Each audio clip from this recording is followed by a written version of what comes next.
Today let's learn the topic of cash book. Till now we have seen how to prepare a journal and all the business transactions we were entering into one book, that is called the journal. Now in a business, the business transactions will generally be very large in number, and it will become difficult to record all of them in one book of prime entry, that is the journal book. So when you have so many transactions, it literally becomes a difficult task to enter all the transactions in one book. It can be done, but it is somewhat difficult. So it will be better if these transactions can be put in other books which we call as subsidiary books, right? So because of this reason and for the sake of convenience, the journal is divided into a number of subsidiary books. Now, what are these subsidiary books? Let's see. The first one is the cash book. Now, in this cash book is basically used to record the receipts and payments of cash. So, all the receipts and payments, whatever you have received and whatever you are paying in the form of cash, that is recorded in the cash book. So the entries pertaining to cash are directly recorded in the cash book and they are not put into the journal. Same way, you have one more subsidiary book, which is purchases book. Now here, this is basically to record the credit purchases made by the firm. Only the credit purchases will come here because cash purchases will go into the cash book, right? Sales book. This is to record the credit sales made by the firm. Then we have purchase returns books.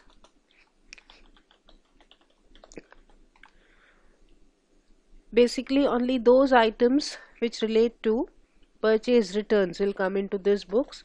Then you have sales return book. Like this, we have got subsidiary books, and we can also add the bills receivable and bills payable book here. Bills receivable book, bills payable book, and finally whatever transactions are not put into these subsidiary books, those transactions will come in the journal proper, right? So these are the different subsidiary books that we have, and these subsidiary books are a major part of your accounts. Like when you prepare your journal, you prepare all the subsidiary books along with the journal proper, and then from there it is posted to the ledger. So when we record the credit purchases or credit sales, it is directly put in the purchases book or sales book, and from there the ledger posting is done. Now let's come to the subsidiary book, which is cash book. I'll be taking up cash book today. Now let's first try to understand what is a cash book. Cash book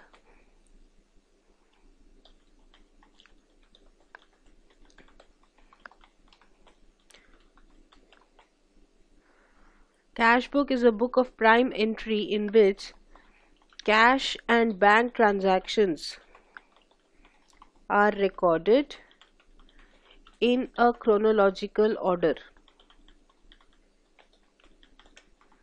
according to the as per the dates in which the transaction occur, it is put in the cash book, right? So in which the cash and bank transaction, so it's not only the cash, also the bank transactions will come in the cash book, right? Now here you should know this: cash receipts are recorded on the debit side of the cash book, and cash payments will be recorded on the credit side of the cash book.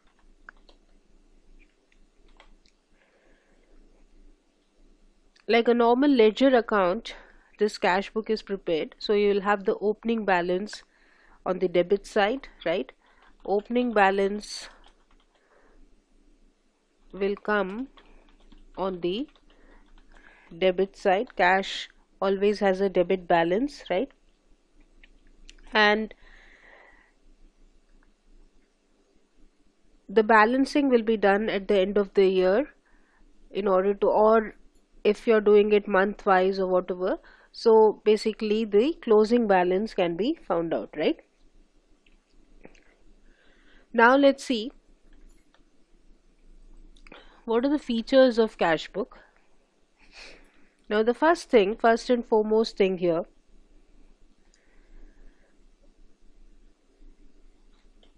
in a cash book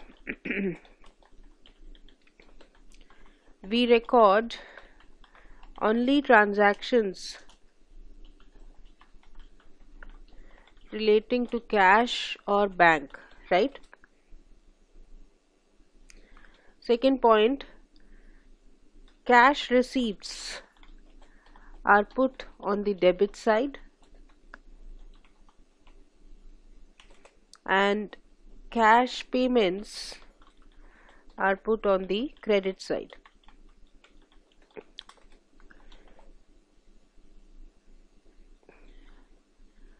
In a cash book, only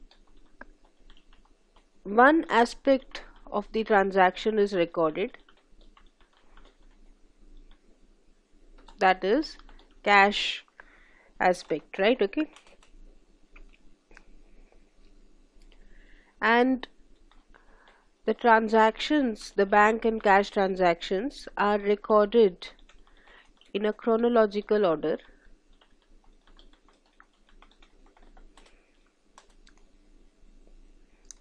Chronological order means the order in which they take place, right?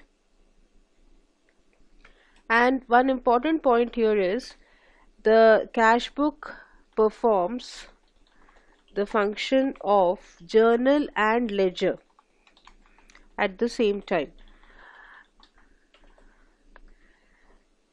When there is a cash transaction, we do not put it in the journal, we directly record that transaction in the cash book.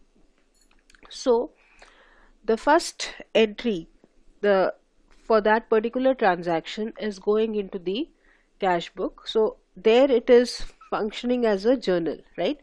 And then the cash book is basically like your cash account, like the ledger account that we prepared in the last sessions.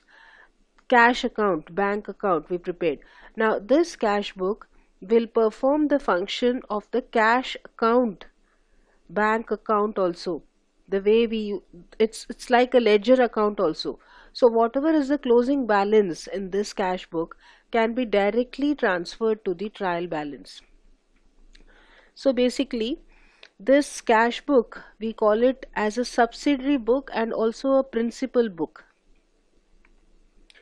It is a principal book because cash book is a part of the ledger also. Cash book can be treated as your cash account, and it is a subsidiary book because you are directly putting all the cash transactions into this book instead of the journal, right? So these are the features of the cash book. The important things, this one, cash receipts should be put on the debit side and cash payments should be put on the credit side, right? Now let's see what are the different kinds of cash book that we have, right? Now we have three kinds of cash books. One is called a simple cash book, or we call it as a single column cash book. This cash book is for recording the cash transactions only. Cash transactions only. Bank will not come, right? The second one is called a two-column cash book. Now this cash book will have a cash column and bank column also, right? Now here you can record the cash and bank transactions. Cash and bank transactions both, right? The third one, that is a three-column cash book. A three-column cash book.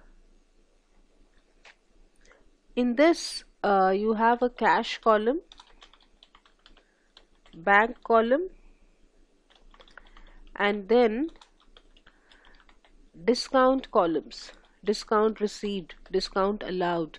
So whenever there is a cash transaction, if there is a discount which is given or discount is received, so that discount can also be put in this cash book. So here in this three-column cash book, we have discount as the first column, cash, and then bank.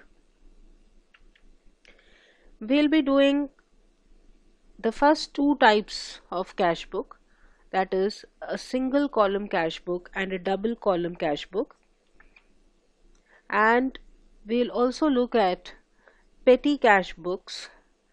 Three-column cash book will not be discussed as that is not in the syllabus, right? So you only need to know what is a three-column cash book, what are the different columns in that, and what is the difference between a simple cash book, two-column cash book, and a three-column cash book, right?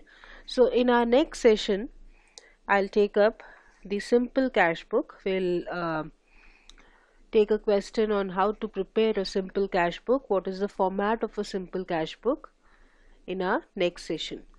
Bye.